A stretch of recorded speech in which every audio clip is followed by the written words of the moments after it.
Fashion. ఆర్భాటాలు, అందచందాలు, దుస్తులు, వస్తువులు ఎంతవరకు వీటిలో ఉండేది fashion. But now technology is fashion today. So technology రాజ్యమేలుతుంది, అదే ఫ్యాషన్. కొత్త టెక్ వస్తువులు, కొత్త టెక్ అన్వేషణలు, అదే ఫ్యాషన్ ఇప్పుడు. సో టెక్నాలజీ తప్పు కాదు, చెడు అంతకన్నా కాదు. అది వాడే విధానంలో ఉంటుంది మంచి చెడు. అది ఎలా వాడుతున్నామో దాన్ని బట్టి ఉంటుంది మంచి చెడు. ప్రతి టెక్నాలజీని 666 అని లింక్ చేశారు, RFID అన్నారు, ఇంకా ఏవేవో విషయాలు. అయితే ఇప్పుడు మీకు మరొక అద్భుత ప్రపంచాన్ని చూపించబోతున్నాను. That is smart tattoo. Smart tattoo అని, స్కిన్ మార్క్స్ అని, ఈ విధంగా ఒక టెక్నాలజీ. అదే ఇది అనుకున్నంత చిన్న విషయం కాదు, అసలు లోతైన అంశం, చాలా చిన్న విషయం కాదు. తర్వాత భవిష్యత్తులో ప్రపంచాన్ని మార్చబోయేది ఇది, చాలా ఎఫెక్టివ్ కూడా. అందుకే దీన్ని పూర్తిగా స్కిప్ చేయకుండా చూడండి, పూర్తిగా చూడండి. టాటూస్ కానీ, పచ్చబొట్లు కానీ ప్రతి చోట మనం చూస్తూ ఉన్నాం. చిన్న టాటూకే అభ్యంతరపరుస్తున్నారు, అభ్యంతరాలు చాలా వచ్చేవి. ఎక్కడ పడితే అక్కడ టాటూస్ కనబడుతూ ఉండేవి. బట్ ఇప్పుడు స్మార్ట్ టాటూస్ అని ఇప్పుడు రాబోతున్నాయి. ప్రపంచంలో బెస్ట్ యూనివర్సిటీలు అయినటువంటి హార్వర్డ్ యూనివర్సిటీ, అట్లాగే MIT యూనివర్సిటీ. MITలో సీటు దొరకటం అంటే ప్రపంచంలో చాలా పెట్టి పుట్టుండాలని, లేదా ఘనత దక్కాలని, ఈ విధంగా కొన్ని సామెతలు వాడతారు. అయితే ఈ ప్రపంచంలో బెస్ట్ యూనివర్సిటీ అయిన హార్వర్డ్ యూనివర్సిటీ, MIT యూనివర్సిటీ కలిపి ఒక ప్రాజెక్ట్ చేస్తున్నారు. స్మార్ట్ టాటూస్ కి వాడేటువంటి ఇంక్ అది. స్మార్ట్ ఇంక్ అనమాట. స్మార్ట్ ఇంక్ ని డెవలప్ చేశారు. దీని ప్రత్యేకత ఏంటి అంటే మన బాడీలోని హెల్త్ ని క్యాలిక్యులేట్ చేస్తుంది. మనకు అనారోగ్యం వస్తే ఆ టాటూ రంగు మారిపోద్ది, వ్యాధిని బట్టి, లక్షణాలను బట్టి అది మారిపోతుంది. నార్మల్గా ఉంటే ఒక రంగు ఉంటుంది, ఒకవేళ ఆక్సిజన్ కానీ, నర్వస్ సిస్టమ్ కానీ, BP, షుగర్, ఇట్లా కిడ్నీ ప్రాబ్లం, లివర్ ప్రాబ్లం, ఇలా ఏదైనా ప్రాబ్లం వచ్చినా ఆ టాటూ రంగు అనేది మారిపోతుంది. ఆ రంగును బట్టి మనం అంచనా వేయచ్చు. ఇది ఇలా ఉంటే ఇంకొక విషయం ఏంటంటే ప్రపంచంలోనే అత్యధిక టెక్ దిగ్గజమైనటువంటి గూగుల్. గూగుల్ కంపెనీ కూడా స్మార్ట్ టాటూస్ గురించి ఆలోచన చేస్తున్నారు. గూగుల్ కంపెనీ ఆల్రెడీ హాలోగ్రామ్ టెక్నాలజీని తయారు చేస్తుంది. కళ్ళజోడులో నుంచి హాలోగ్రామ్ రావటం అంటే మనిషి మన దగ్గరే ఉన్నట్టు హాలోగ్రామ్ చూపిస్తుంది. ఇది ఇంకొకటి. అయితే ఇంకొకటి బాడీ మీద టాటూస్ వేయడం. ఈ రెండు ప్రాజెక్టులు కూడా గూగుల్ కంపెనీ, ఈ రెండు ప్రాజెక్టులు గూగుల్ ప్రయత్నిస్తుంది. బాడీలో వేసేటువంటి టాటూ ఒక కీప్యాడ్ లాగా, టచ్ ప్యాడ్ లాగా కూడా పనిచేస్తుంది. అందుకే దాని యొక్క కంట్రోల్ మన చేతిలో ఉండటానికి కూడా, అది కంట్రోల్ చేయడానికి కూడా ఉపయోగించవచ్చు అని గూగుల్ కంపెనీ అయితే చెప్తుంది, అంచనాలు వేస్తుంది. ఇది ఇలా ఉంటే ఇంకొకటి ఏంటంటే మైక్రోసాఫ్ట్. మైక్రోసాఫ్ట్ కంపెనీ ఇంకొక గంభీరమైనటువంటి ప్రాజెక్ట్ చేపట్టాలని ఒక విజన్ కలిగి ఉన్నారు. ప్రపంచమంతా COVID-19 ద్వారా ఉక్కిరి బిక్కిరి అయిపోయింది. ఇలాంటి వాటిని ఎదుర్కోవాలి అంటే స్మార్ట్ టాటూస్ లాంటివి, స్మార్ట్ ట్యాగ్ లాంటివి అవసరం. వాటి ద్వారా ప్రయాణాలు, వాణిజ్యాలు, వ్యాపారాలు, కొనుగోళ్లు నియంత్రించవచ్చు అని, ఆరోగ్యం గురించిన అంశాల గురించి ఇలాంటి ప్రాజెక్టులు చేయాలని, వీటికి అనుమతులు ఇస్తే బాగుంటుందని వీరి ఆలోచన. అది ఎంతవరకు వస్తుందో, ఇంప్లిమెంటేషన్ ఎంత ఉంటుందో మనకు తెలియదు. అయితే ఇక జర్మనీ కానీ, టోక్యో కానీ ఇలాంటి ప్రయత్నాల్లోనే ఉన్నాయి. వీటికి సరైనటువంటి ప్లేస్ అంటే స్మార్ట్ ట్యాగ్ ఎవరు తయారు చేసినా, ఎలా వచ్చినా బాడీలో ఎక్కడ వెయ్యాలి అంటే నుదుటి మీద కానీ, చేతి వృష్టి మీద కానీ చాలా అనువైనటువంటి ప్రాంతం అంటున్నారు. చర్మం ఉన్న ఏ ప్రాంతంలో అయినా ఇది వేస్తారు. మోస్ట్లీ చేతి మీద, భుజం నుండి వృష్టి వరకు ఉన్నటువంటి ఈ ప్రాంతంలో ఎక్కడైనా అది వేయించుకోవచ్చు, ఎక్కడైనా వేసుకోవచ్చు. కానీ వృష్టిలో కానీ, నుదుటి మీద కానీ వేస్తే ఏ ప్రాబ్లం కానీ, సైడ్ ఎఫెక్ట్స్ కానీ, లేదా దురదల వంటివి కానీ ఉండవు అని చెప్తున్నారు. స్మార్ట్ టాటూస్ అనేవి ఏ ఇబ్బంది కలుగ చేయవు కాబట్టి బాడీలో ఎక్కడైనా ఇంప్లిమెంట్ చేయొచ్చు, ఎక్కడైనా వేయొచ్చు, ఎలాంటి ప్రాబ్లం ఉండదు అని చెప్తున్నారు.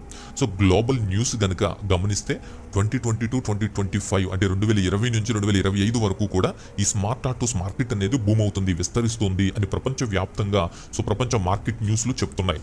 తయారీలోను, రీసెర్చ్లోను, ప్రొడక్షన్లోను, ఎక్స్పెరిమెంట్లోను ఇలాంటి వాటిలోనే ఎక్కువ బూమ్ అయ్యే అవకాశం ఉంటుంది అని, ప్రజలకు అందుబాటులోకి వస్తాయని కాదు, కానీ ఈ రీసెర్చ్లు, ఎక్స్పెరిమెంట్లు ఎంత త్వరగా పూర్తయితే అంత త్వరగా అవి ప్రజలకు అందుబాటులోకి వస్తాయి. వాళ్ళు వేసుకున్నటువంటి ఈ మార్కెటింగ్ బూమ్ అనేది స్మార్ట్ టాటూస్ మీద ఉంటుంది. వీటిలో digital tattoo, nano tattoo, graphene tattoo, living tattoo, ఇట్లా కొన్ని సెగ్మెంట్స్తో ఎక్స్పెరిమెంట్ చేస్తున్నారు. ఎందుకు ఇవన్నీ అంటే హెల్త్ కోసం, ఆరోగ్య పరిస్థితి కోసం, అంతేకాదు ఎక్స్పెరిమెంట్ అండ్ రీసెర్చ్ల కోసం, అట్లాగే టీచింగ్, కమర్షియల్, మెడిసిన్, ఎలక్ట్రానిక్స్, ఇలా చాలా ఉన్నాయి. ఇవి గనక సక్సెస్ అయితే గనక వీటి ఇంప్లిమెంటేషన్ మీద అప్పుడు వీరంతా కూడా ప్రయోగాలు చేస్తారు. కొన్ని కంపెనీలు ఏం చెప్తున్నాయంటే స్మార్ట్ టాటూని స్మార్ట్ ఫోన్కి కూడా కనెక్ట్ చేయొచ్చు అని.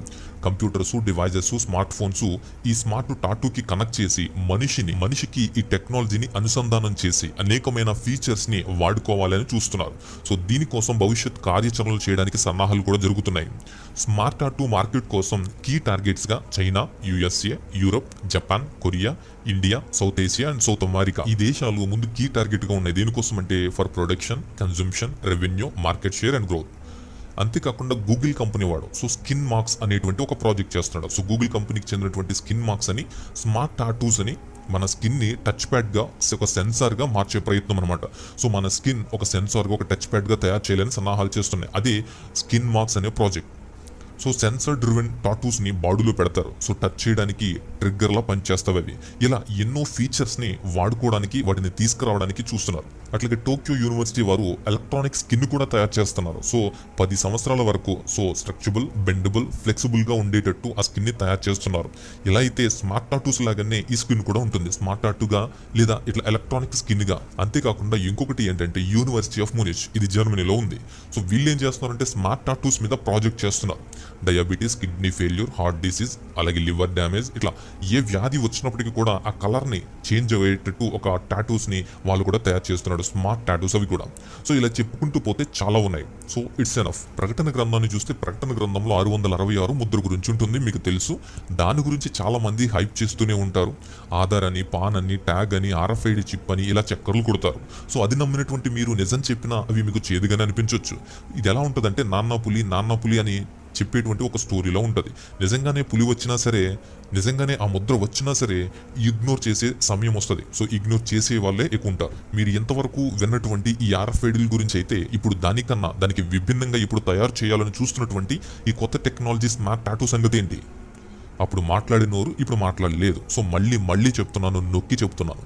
ఈ స్మార్ట్ టాటూ కూడా 666 కాదు, 666 ముద్ర కాదు. సో 666 అనేది ఒక ముద్ర. ఇది ముద్ర కాదు. ఇది 666 అనేది ఆరాధనకు సంబంధించింది, కానీ ఇది అలాంటిది కాదు.